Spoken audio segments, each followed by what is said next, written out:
अगर आप भी सिर्फ इसीलिए स्टॉक खरीदते हैं क्योंकि वो 50% या 70% गिर गया है, तो हो सकता है आप स्टॉक मार्केट की सबसे बड़ी गलती कर रहे हो। तो आज सिर्फ 2 मिनट में मैं आपको एक सिंपल 4 स्टेप फ्रेमवर्क दिखाने वाली हूँ, जिससे आप खुद आइडेंटिफाई कर पाएंगे कि कोई स्टॉक सच में अंडर वैल्यूड है या बस एक गिरता हुआ स्टॉक जो और नीचे जा सकता है। बिलीव कीजिए, ये फ्रेमवर्क आपको गलत स्टॉक से बचने में बहुत हेल्प करेगा। As we all know, stock market में सबसे पॉपुलर एडवाइस है buy low and sell high. लेकिन प्रॉब्लम ये है कि लो प्राइस और गुड इन्वेस्टमेंट दोनों एक ही चीज नहीं होते। अगर कोई स्टॉक 1000 रुपीज से 500 रुपीज पर आ गया है, इसका मतलब सिर्फ इतना है कि उसका प्राइस गिरा है, ये नहीं कि बिजनेस भी स्ट्रांग है। इसीलिए पहले ये समझना बहुत जरूरी है कि बिजनेस अंदर से कितना सॉलिड है। अब बिजनेस कैसा चल रहा है ये चेक कैसे करें? बहुत सिंपल। सबसे पहले कंपनी की सेल्स, नेट प्रॉफिट और ईपीएस देखिए कि क्या पिछले 5 सालों से कंसिस्टेंटली ग्रो हो रहे हैं। अगर ग्रोथ लगभग 10 to 15% या उससे ज्यादा है, तो ये एक स्ट्रॉन्ग पॉजिटिव सिग्नल होता है कि बिजनेस एक्सपांड हो रहा है।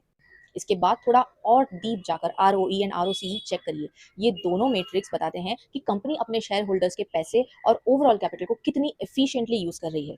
अगर ये 15% से ऊपर है, तो जनरली इसका मतलब होता है कि कंपनी वैल्यू क्रिएट कर रही है और मैनेजमेंट का कैपिटल एलोकेशन स्ट्रांग है।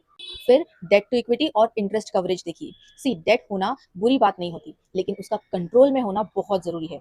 ज्यादातर नॉन फाइनेंशियल कंपनीज के लिए डेट टू इक्विटी 0.5 से कम और इंटरेस्ट कवरेज 3 से ऊपर एक हेल्दी बेंचमार्क माना जाता है। ये सारी डिटेल्स आपको कंपनी के फाइनेंशियल स्टेटमेंट्स, एनुअल रिपोर्ट्स और स्टॉक रिसर्च प्लेटफॉर्म्स पर इजीली मिल जाती है। और आखिर में अपने आप से एक और इम्पोर्टेंट सवाल पूछिए कि क्या मार्केट ने इस कंपनी पर दोबारा ट्रस्ट दिखाना शुरू किया है? क्योंकि स्ट्रॉन्ग फंडामेंटल्स के बाद भी स्टॉक तब तक मूव नहीं करता जब तक बायर्स वापस ना आए और सेंटिमेंट इंप्रूव ना हो।